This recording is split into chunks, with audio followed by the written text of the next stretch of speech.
Hello students, my name is Rohit Penyuli and I am from ICT virtual classroom Dehradun. कैसे हैं आप सभी? मेरे ख्याल से बहुत अच्छे होंगे, फिट होंगे, फाइन होंगे।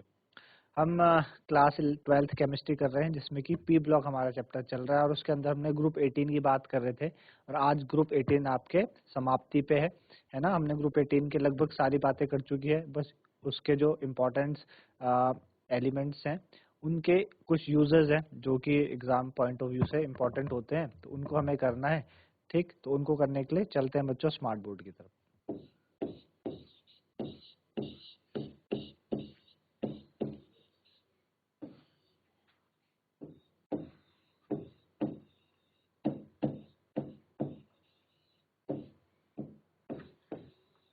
हमने पीछे बात की थी, एक रिकैप ले लेते हैं हमने क्या क्या कल किया था।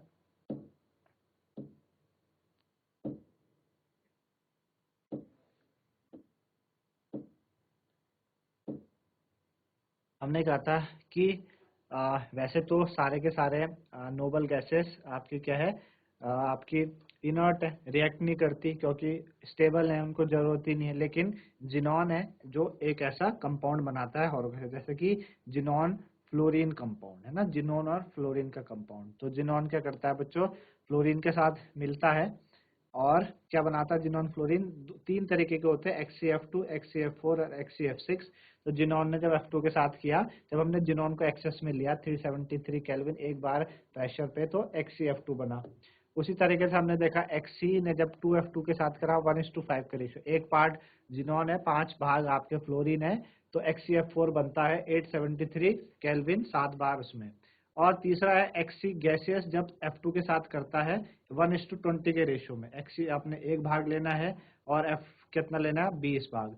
तो 573 केल्विन लगभग 60 से 70 बार आपका प्रेशर होता है, तो XCF6 बन जाता है आपका। ठीक है ना। तो हमने बात की थी कि भाई क्या होता है कि XCF6 को और कैसे बना सकते हैं आप, उसको O2F2 के साथ रिएक्ट करवा दो XCF4 के साथ 143 केल्विन में, तो XCF6 भी बन सकता है। XCF2, XCF4 और XCF6 सारे के सारे कलरलेस क्रिस्टलाइन सॉलिड्स होते हैं जो कि जिनका सब्लिमेशन हो सकता है 298 केल्विन में, यानी गैस में बदल सकते हैं।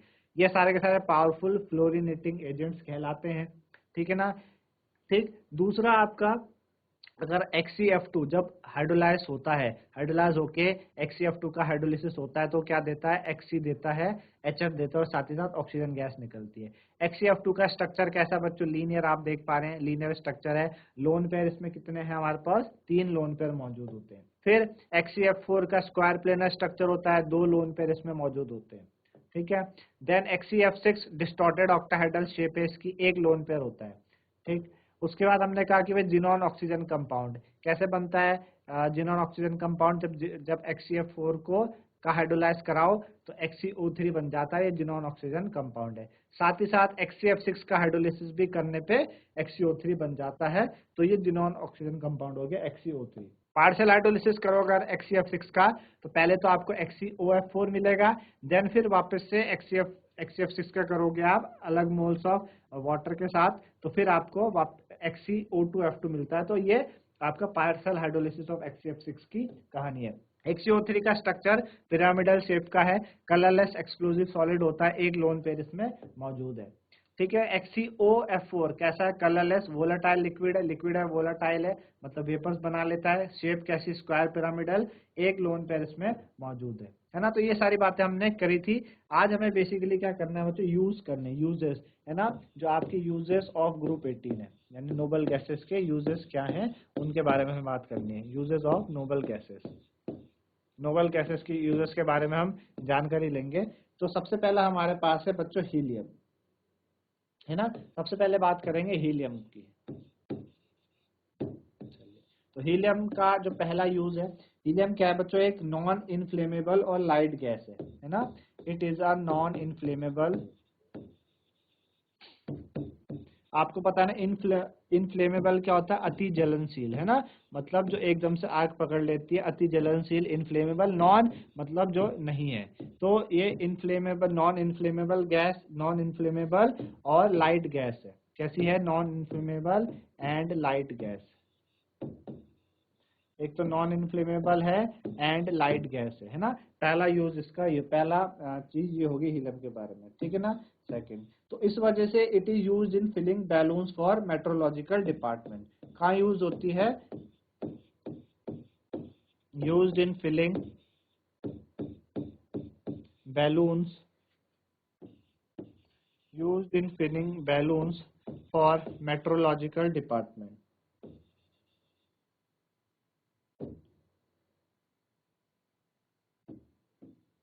Used in filling meteorological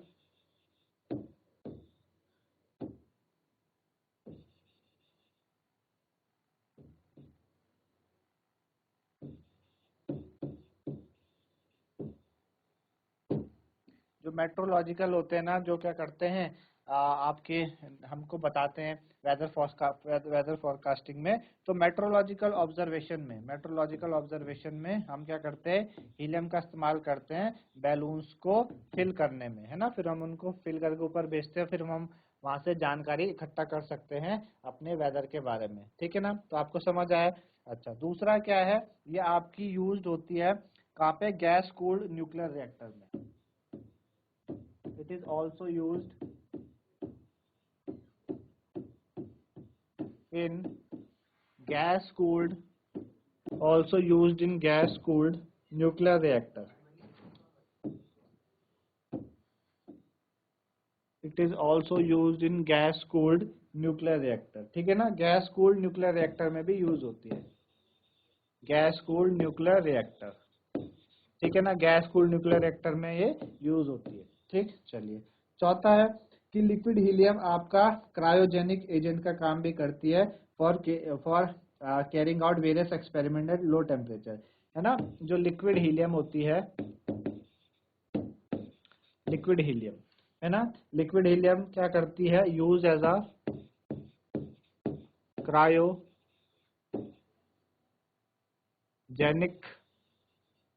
cryogenic का मतलब कि ऐसी तरीके के कंडीशंस हमको चाहिए जहाँ पे हमें लो टेम्परेचर में कुछ चीजें करनी पड़े, तो क्रायोजेनिक एजेंट की तरह काम आती है। क्रायोजेनिक एजेंट, आपने पीछे जब आपने उसका यूज पढ़ा होगा नाइट्रोजन का, तो वहां पे भी आपने देखा था कि भाई वो लिक्विड जो नाइट्रोजन होती है वो क्रायोजेनिक एजेंट की तरह यूज होती है ना। तो क्रायोजेनिक एजेंट की तरह यूज होती है for carrying out various experiment for carrying out various experiment at low temperature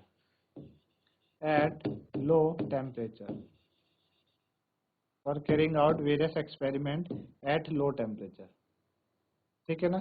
चलिए, अगला यूज इसका क्या है? फिफ्थ यूज क्या है इसका? ये कहाँ यूज होती है? आपका use to produce and sustain powerful super conducting magnets, है ना। जो कि क्या करते हैं, एक इसेंशियल पार्ट बनाते हैं मॉडर्न एनएमआर स्पेक्ट्रोमीटर्स का और एमआरआई सिस्टम का फॉर क्लिनिकल डायग्नोसिस के लिए, ठीक है ना। तो और कहाँ यूज होती है? It is also used to produce powerful super conducting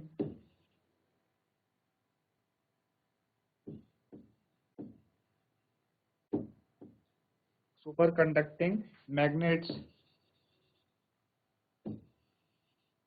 ठीक है। Super conducting magnet which form an essential part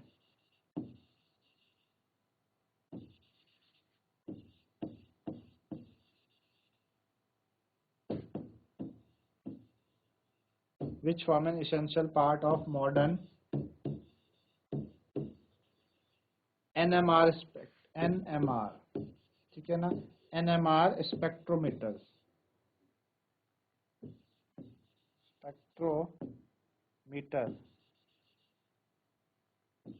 spectrometers and magnetic resonance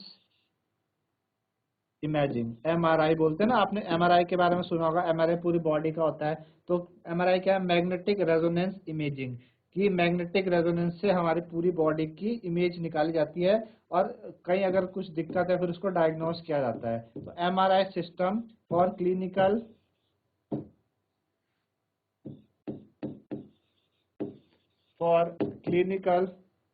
diagnosis,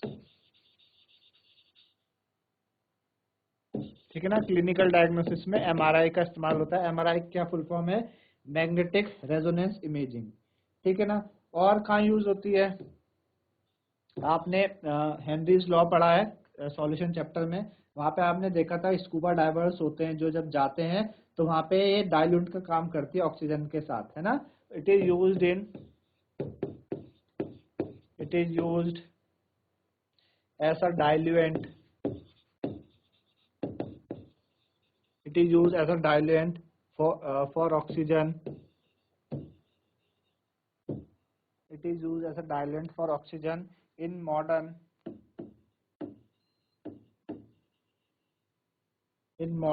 diving apparatus,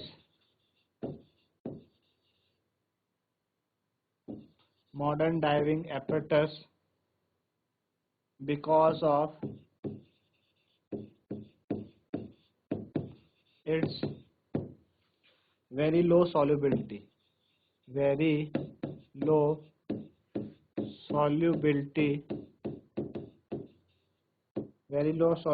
in blood,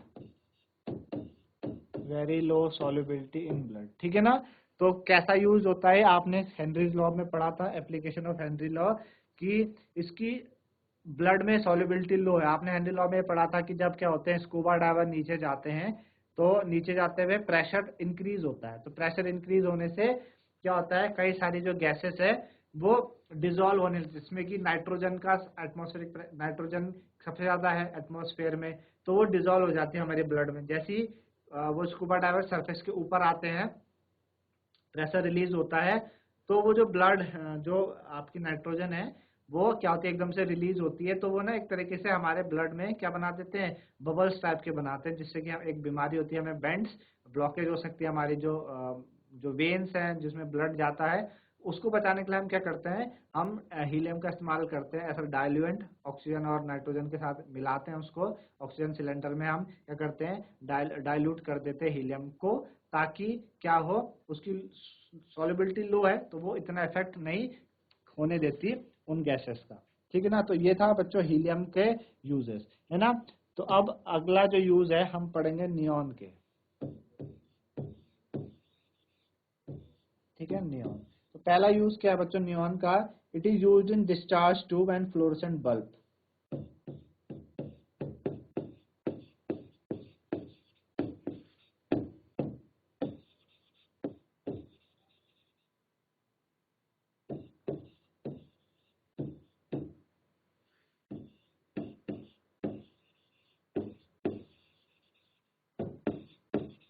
आपने सुने होंगे नियॉन बल्ब के बारे में। तो डिस्चार्ज ट्यूब और फ्लोरेसेंट बल्ब में नियॉन यूज होती है ना, for advertising display purpose.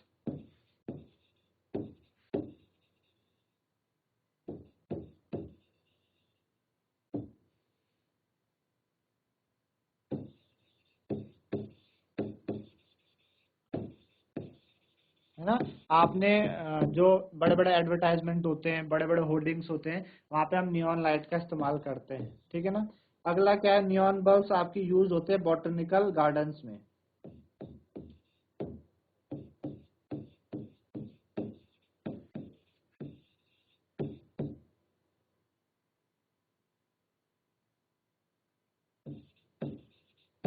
It is used in botanical gardens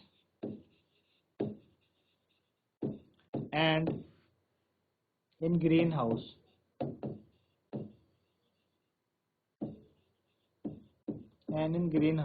ठीक है ना। यूज्ड इन बॉटनिकल गार्डन्स और ग्रीन हाउसेस में क्या होते हैं, इस्तेमाल होते हैं, ठीक। तो ये यूज थे बच्चों किसके, नियॉन के। पहला यूज आपका डिस्चार्ज ट्यूब और फ्लोरेसेंट बल्ब में यूज होते हैं एडवर्टाइजमेंट डिस्प्ले पर्पस के लिए, और बॉटनिकल गार्डन्स और ग्रीन हाउसेस में ये इस्तेमाल होते हैं, ठीक है ना। अब अगला है हमारे लिए आर्गन के यूजेस। आर्गन, किसके यूज है बच्चों, आर्गन, ठीक है ना। तो पहला क्या है कि ये आपका मेनली आपका एक इनर्ट एटमॉस्फेयर देते हैं हाई टेम्परेचर मेटलर्जिकल प्रोसेस, ठीक है ना। मेटलर्जिकल प्रोसेस में क्या होती है, इनर्ट टेम्परेचर प्रोवाइड करते हैं। तो argon is used mainly to provide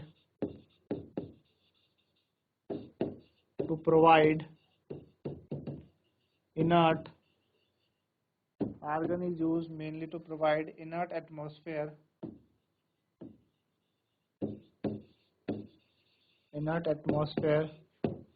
in high temperature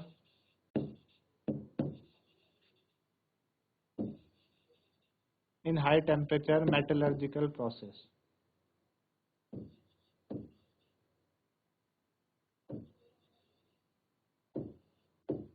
high temperature metallurgical process, ठीक है। अब मेटलर्जिकल प्रोसेस में जैसे कि आर्क वेल्डिंग हो गया, आर्क वेल्डिंग किसका, आर्क वेल्डिंग ऑफ मेटल्स और एलॉयज, मेटल्स और एलॉयज, ठीक है ना। मेटल्स और एलॉयज का जो आर्क वेल्डिंग होता है उसके लिए, और इलेक्ट्रिकल बल्ब को फिल करने के काम भी आता है। इट इज ऑल्सो यूज इन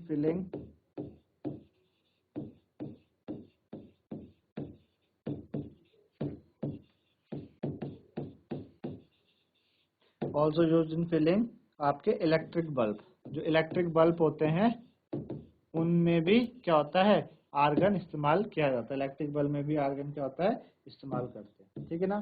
तीसरा क्या है कि ये आपका और कहाँ यूज होता है बच्चों, ये लेबोरेटरी में यूज होता है फॉर हैंडलिंग सब्सटेंस जो कि एयर सेंसिटिव है। It is also used in laboratory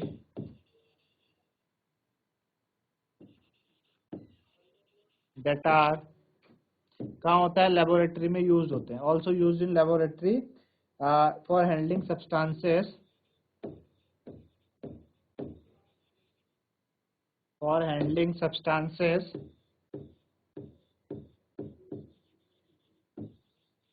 that are air sensitive,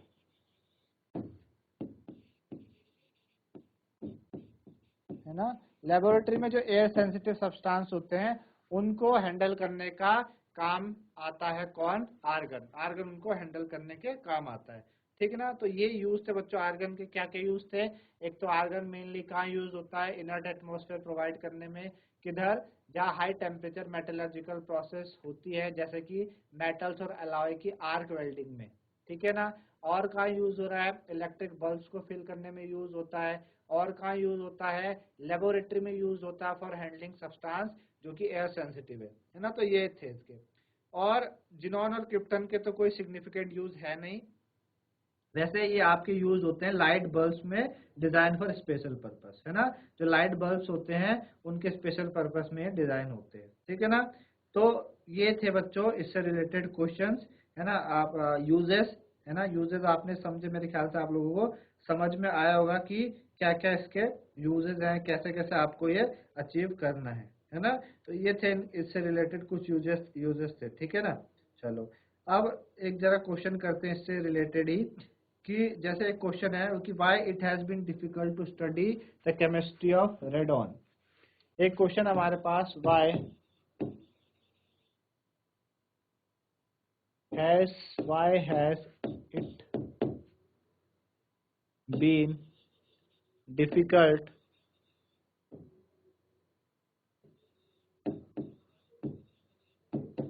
to study the chemistry of radon, to study the chemistry of radon, to study the chemistry of radon, study the chemistry of radon, है ना। कि radon की chemistry को study करना difficult क्यों है। तो एक तो रेडॉन रेडियो एक्टिव है, जिसका बहुत ही शॉर्ट हाफ लाइफ होती है, इस वजह से केमिस्ट्री रेडॉन की डिफिकल्ट है।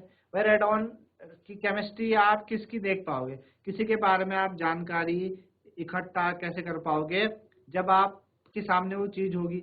अब रेडॉन तो क्या है, रेडियो एक्टिव एलिमेंट है और हाफ लाइफ उसकी बहुत कम है। हमने देखा था कि रेडॉन की हाफ लाइफ क्या थी, बहुत ही ज्यादा कम थी। और तो बहुत ज्यादा कम होने से वो तो तुरंत ही क्या हो जाता है, खत्म हो जाता है ना। तुरंत ही क्या हो जाता है, रेडॉन एकदम से खत्म हो जाता है। तो एकदम से जब खत्म हो जाएगा रेडॉन, तो कैसे आप उसको क्या कर पाओगे, कैसे उसको देख पाओगे, है ना। उसको हम क्या कर सकते हैं, देख ही नहीं सकते, मतलब उसकी केमिस्ट्री को हम वो ही नहीं कर सकते। तो ये हमारे पास रीजन ये है इसके केमिस्ट्री को स्टडी ना कर पाने का। तो आप क्या लिखोगे, आप लिखोगे because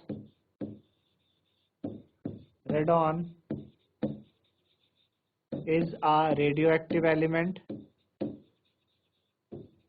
Radon is a radioactive element whose half-life is very short, है ना। जिसकी हाफ लाइफ क्या है बच्चों, बहुत ही शॉर्ट है। इस वजह से उसकी केमिस्ट्री को पढ़ पाना क्या है, मुश्किल है, डिफिकल्ट है। ठीक है ना। चलिए अगला क्वेश्चन देखते हैं। ठीक है ना। एक क्वेश्चन हमारे पास, why does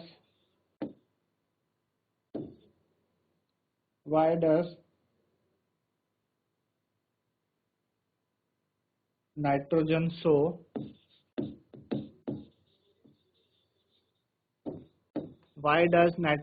show catenation property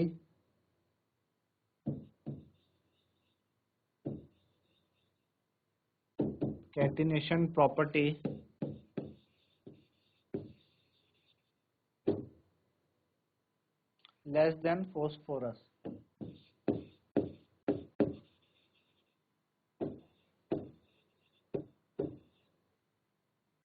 ठीक है, जो नाइट्रोजन है वो फोस्फोरस से कम कैटिनेशन प्रॉपर्टी शो करता है। कहने का मतलब क्या है, कहने का ये मतलब है आपने नाइट्रोजन को देखा है N2, फोस्फोरस को आपको आपने P4 में भी देखा। N2 का क्या मतलब है, N2 का मतलब ये है ना। P4 का मतलब ये 4P में कम है, P4 का मतलब ऐसे। तो जनरली आप मतलब आप ऐसे समझ लीजिए कि 4P आपस में कनेक्टेड है, N कनेक्टेड ही नहीं होता। कैटिनेशन का मतलब होता है, आपने कार्बन की कैटिनेशन देखी है ना, कैटिनेशन का क्या मतलब होता है, जो लॉन्ग चेन बना सकते हैं, वो मतलब है कैटिनेशन। जैसे आपने कार्बन को देखा, भाई कार्बन की बहुत लॉन्ग चेन बन सकती है ना, कार्बन की बहुत लॉन्ग चेन बनती है। तो ये क्वेश्चन कह रहा है कि नाइट्रोजन कैटिनेशन बहुत कम शो करता है फोस्फोरस के मुताबिक, ऐसा क्यों होता है ना, ऐसा क्यों होता है। तो ऐसा इसलिए बच्चों, जो कैटिनेशन प्रॉपर्टी है वो डिपेंड करती है उसके बॉन्ड पे। कैटिनेशन प्रॉपर्टी किस पे डिपेंड करती है, बॉन्ड पे डिपेंड करती है ना। कैटिनेशन प्रॉपर्टी डिपेंड करती है कि भाई जब बॉन्ड बनेगा दो के बीच में, सपोज जैसे ये है, जैसे कि आपके पास दो एटम है, एक एटम M है और एक एटम M है, इनके बीच का जो बॉन्ड बनता है इस पे डिपेंड करती है कैटिनेशन प्रॉपर्टी। और ये बॉन्ड किस पे डिपेंड करता है, बॉन्ड स्ट्रेंथ पे डिपेंड करता है। ये बॉन्ड किस पे डिपेंड करता है, बॉन्ड स्ट्रेंथ पे डिपेंड करता है ना, बॉन्ड स्ट्रेंथ। ठीक, तो देखा गया कि भाई जो बॉन्ड स्ट्रेंथ है ना, वो नाइट्रोजन में क्या होती है, कम होती है एज कम्पेयर टू फॉस्फोरस के मुकाबले। नाइट्रोजन में बॉन्ड स्ट्रेंथ क्या होती है, कम होती है फॉस्फोरस के मुकाबले। यानी बॉन्ड एनर्जी की बात अगर हम करें, बॉन्ड स्ट्रेंथ देखी जाती है in terms of bond energy. Bond strength किस में देखी जाती है, बॉन्ड एनर्जी के टर्म में। तो जितनी बॉन्ड एनर्जी ज्यादा होगी, M की बॉन्ड एनर्जी जितनी ज्यादा होगी, उतने ज्यादा वो कैटिनेशन क्या करेगा, शो करेगा, है ना, उतनी ज्यादा कैटिनेशन शो करेगा। और आपको ये भी पता है कि N2 तो क्या है, लीस्ट रिएक्टिव है। N2 क्या था, इनर्ट होता है रूम टेम्परेचर में। क्यों इनर्ट होता है, क्योंकि हमने बात की थी कि भाई N क्या बीच के जो बॉन्ड है उसकी जो बॉन्ड डिस्ट्रीब्यूशन एंथैल्पी है वो क्या है, वो आपके एकदम से बॉन्ड टूटता नहीं, हाई है bond distribution enthalpy. Bond distribution enthalpy क्या है, बहुत ज्यादा है, यानी बहुत एनर्जी आपको देनी पड़ेगी तब जाके बॉन्ड टूटेगा, है ना, तब जाके बॉन्ड टूटेगा। तो उस वजह से क्या होता है, जब बॉन्ड टूटेगा नहीं तो रिएक्टिव होगी नहीं, वो रिएक्ट करेगी नहीं किसी से। तो बॉन्ड M पे डिपेंड कर रही है, क्या डिपेंड कर रही है, M.M पे क्या डिपेंड करती है, आपकी बॉन्ड स्ट्रेंथ और बॉन्ड एनर्जी। उस वजह से फॉस्फोरस ज्यादा कैटिनेशन प्रॉपर्टी शो करता है किसके मुकाबले, नाइट्रोजन के मुकाबले, है ना। तो ये इसका आंसर था कि भाई ऐसा इसलिए होता है। ठीक है ना, चलिए ठीक है ना। चलिए एक क्वेश्चन है कि